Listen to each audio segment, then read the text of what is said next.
Hello and welcome. Today I'm going to talk about physical insecurities. It's something which is very close to my heart because I have faced quite a few of them in my life and I haven't really gotten over all of them. But I have to say that most of those I have understood the logic behind. क्यों मैं अपने आप को एक तरीके से देखती हूँ, क्यों मेरे दिमाग में ये सारी चीज़ें भरे गए हैं और उनको लेके मैं क्या करूँ. अगर आप ऐसे सोचो कि physical insecurities are not things you are born with, right. As a baby you don't feel मैं तो कितनी काली हूँ, मैं तो कितनी गोरी हो सकती थी, मैं तो कितनी ऐसे हूँ, मैं तो कितनी वैसे हो सकती थी. No child says that. So where do you get insecurities from people that are surrounding you. It can be your parents, it can be your immediate family members, it can be your siblings, it can be your cousins, it can be your friends, it can be your teachers, it can be anybody in society. और आप इन anybody को वो हक दे रहे हो कि वो आपको जज करके तो चले जाए. That's okay, that's a part of it. But apart from that you are giving them the opportunity to ruin your life for the rest of the time you have on planet Earth. Insecurity एक ऐसी चीज़ होती है जिसको लेके आप मरते दम तक जीते हो अगर आप खुद पे वर्क नहीं करते हो तो.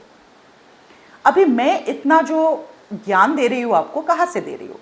क्योंकि मेरी भी कुछ इनसिक्योरिटीज़ रहे होंगे. And I am here to bare it all on this video where I am going to talk about my top 4 or 5 insecurities, some of which have remained and some of which have taken the back seat in my life right now. और मैं ये भी आपको बताने वाली हूँ कि कैसे मैंने अपने आप को उन चीज़ों से जूझने के लिए और उनसे बाहर आने के लिए हेल्प किया है. So hear me out. Number 1, I'm going to talk about my hair. Now, as you can see, I have a fluff of hair, right? You can see that there's a lot of hair going on, even though it's short. तो मैं जब छोटी थी मेरे hair का कोई structure, growth pattern कुछ भी नहीं था. I just used to get a bob cut sitting in a salon with my dad. वो 10-20 रुपए लेते हैं. I used to be very pleased with it, trust me. मुझे लगता था पापा और मेरा हेयर सेम है. And I used to find that adorable. अभी जब तक ना लोगों ने मुझे इन सब चीज़ों के बारे में कुछ बोला था, मुझे कोई फ़र्क ही नहीं पड़ रहा था.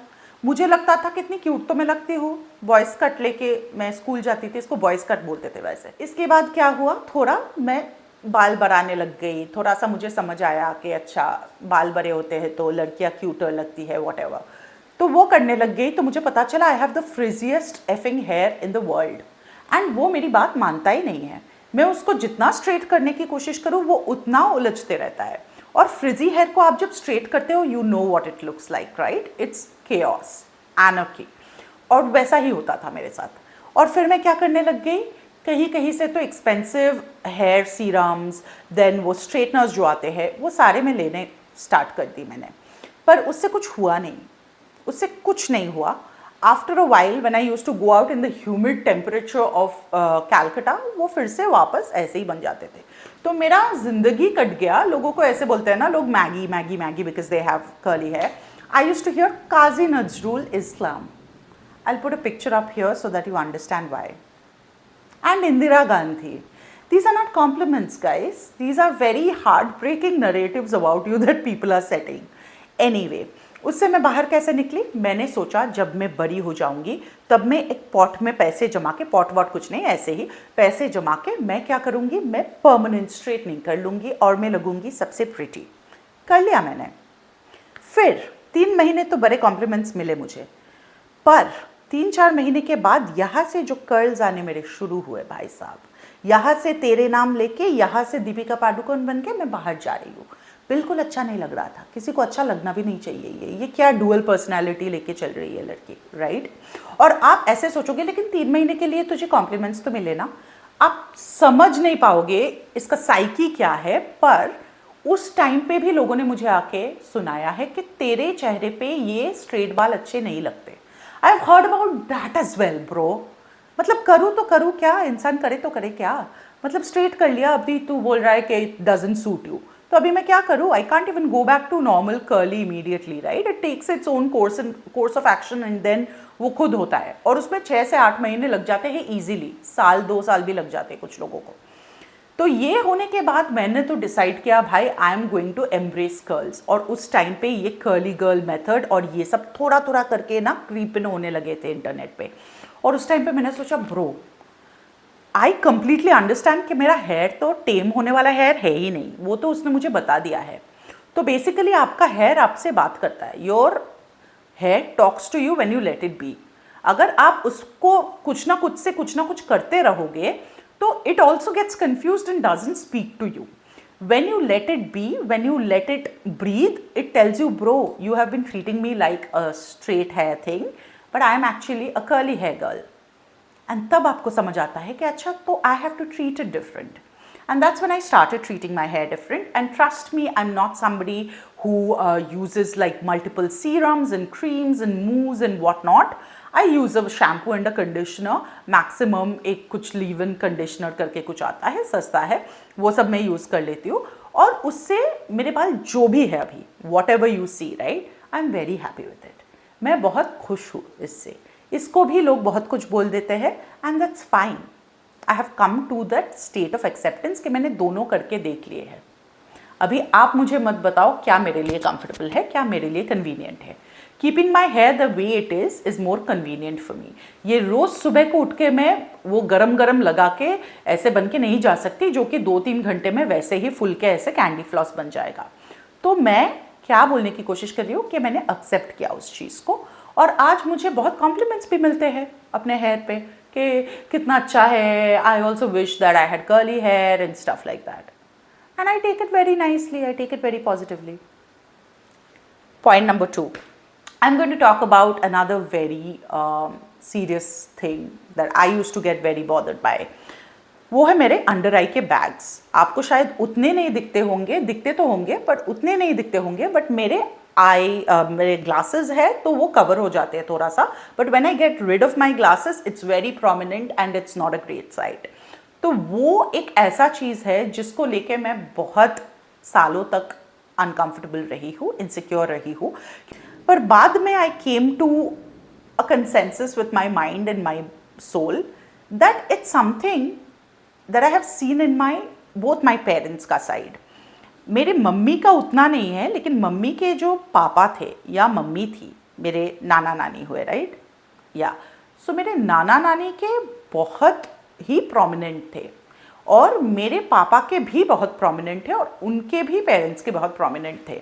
तो that is something that we have basically carried forward. It's like ancestral है, ये जेनेटिक्स है, वहाँ से आया है।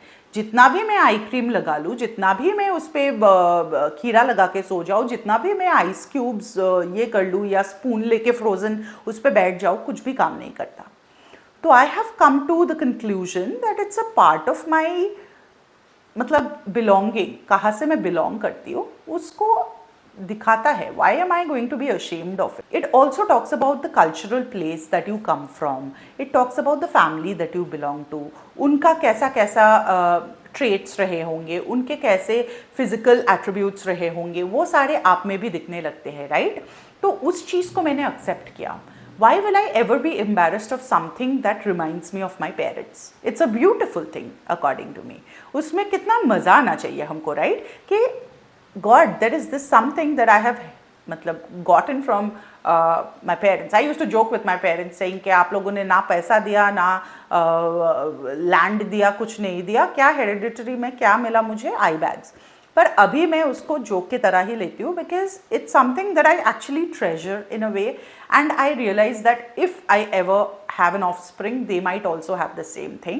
So if I don't accept it, how can I expect them to be happy with themselves? How do I expect them to, you know, not turn around and tell me the same thing कि छी आपका ये वाला चीज़ मुझे मिल गया. So that's something. अच्छा, तो ये तो बड़ा मुद्दा है इंडिया का, स्किन कलर, ये थर्ड पॉइंट है मेरा. अभी आप सोचोगे ये लड़की क्या ही बात कर रही है स्किन कलर के बारे में. Now why I am talking about skin color is very specific क्योंकि ये मेरा बोलना ज़्यादा बनता है. Hear me out. मैं comparatively ब्यूटी स्टैंडर्ड्स में फेयर हूँ, लगता है आपको, राइट. इंडियन स्टैंडर्ड्स में मैं फेयर बंदी ही कहलाऊँगी.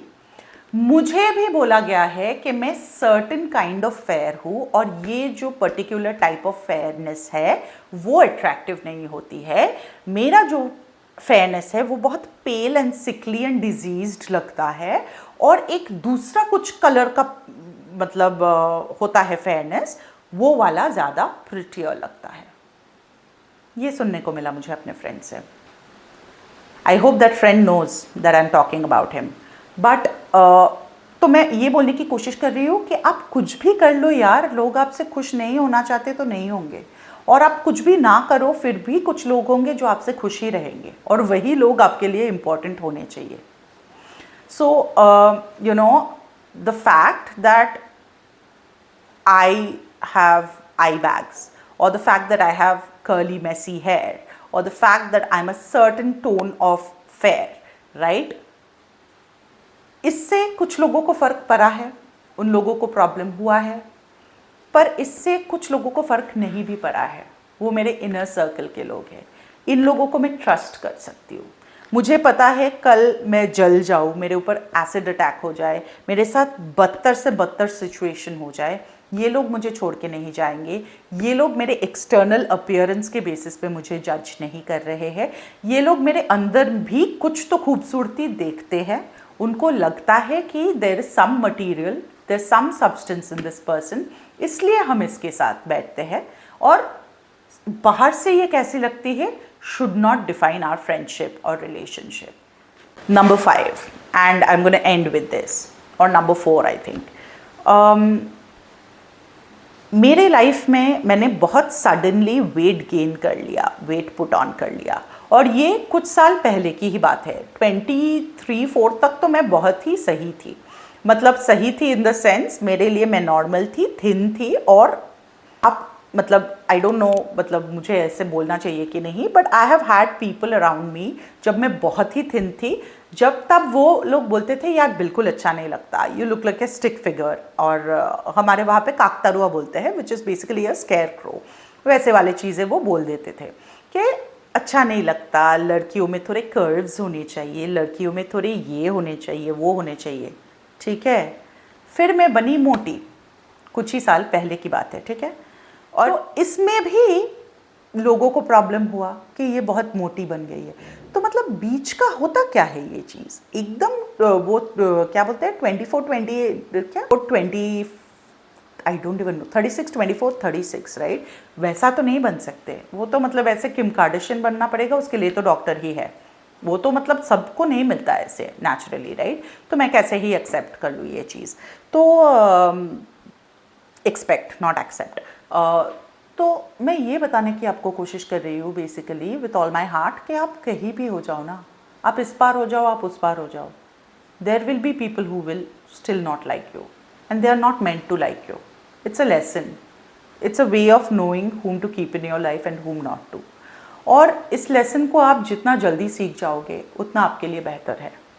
इसको लेके बैठ के रोना कि मेरे बाल क्यों ऐसे है, यार तुमको कुछ रिसोर्सेज दिए गए हैं लाइफ में, राइट। आपके पास बाल तो है, बाल ही नहीं है कुछ लोगों के, मतलब बेचारे मेरे पापा, उनके तो बाल ही नहीं है, वो क्या ही कर लेंगे।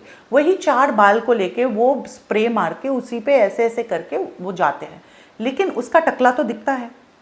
आप समझ रहे हो ना, आप कितना ही उसको छुपा लोगे। पर मैं बोल रही हूँ कि आपके पास बाल तो है शायद, मतलब आई डोंट नो सबके पास नहीं होंगे, बट बाल तो है शायद, राइट। उसको लेके कुछ करो, toy around with it and find the best that you can do with that hair. It doesn't have to be perfect. Perfection reach करने के चक्कर में ना जाने जा रही है, सुसाइड कर लेते हैं लोग कि मैं गुड इनफ नहीं हूँ। अगर the most prettiest and the most beautiful people were so happy with their lives, और आपको लगता है आप हैप्पी हो जाओगे अगर आप परफेक्शन अटेन कर लोगे, तो why are there such super models who kill themselves. Life में और भी चीज़ें होती है ब्रो। आप बहुत ही कंफर्टेबल हो जाओ, आप बहुत ही सुंदर दिखने लग जाओ, और आपके साथ एक दुर्घटना घट जाए जहाँ पे आपके फैमिली मेम्बर्स में से किसी को कुछ हो जाए, will you be a happy person then? Will that straight hair or that beautiful cat eye or that perfectly proportioned body help you through that pain? Think about it.